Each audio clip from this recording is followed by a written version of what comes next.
Yesterday, the team behind OpenCentauri has released Cosmos, which introduces Klipper and Mainsail to the Elegoo Centauri Carbon. We'll be taking a look at the release notes, the installation steps, and playing around the new touchscreen and the web interface. So let's take a look at the release notes first. This was released the day before 1st of April, and before you think anything, there is actually Klipper, Moonraker, and Mainsail for the Elegoo Centauri Carbon 1. Now, the OpenCentauri team do say that this is a beta version, so don't install this firmware if you actually need your printer for serious business.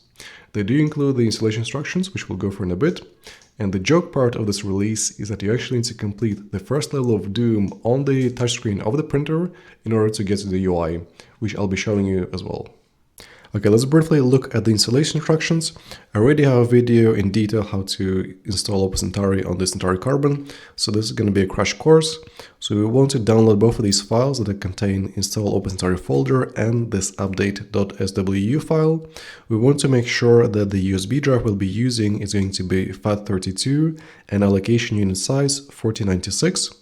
After that, we just drag the folder install OpenCentauri into the root of the USB drive and just make sure that you also have this update file as well.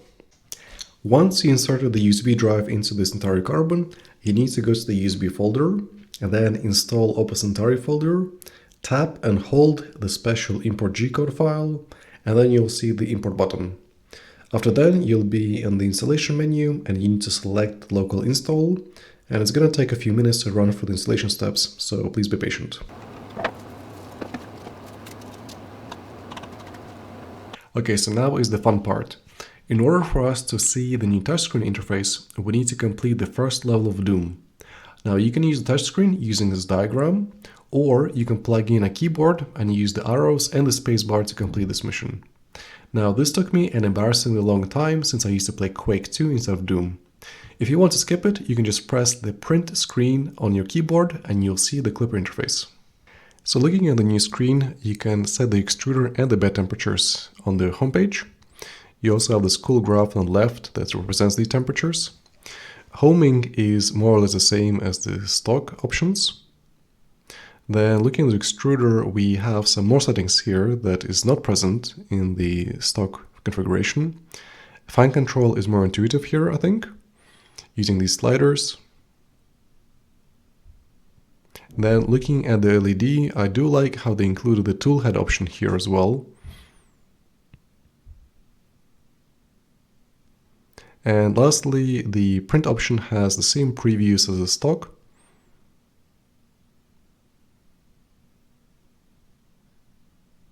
The second option on the left is the console output of Klipper, so you can actually preview the values that it uses.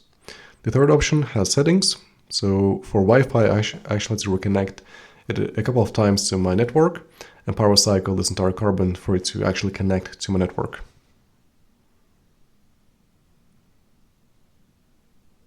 And the last option here is going to be the information about the firmware. So let's take a look at the Mainsail UI, and here we are pretty much getting the Mainsail stock experience since we have all the options available to us.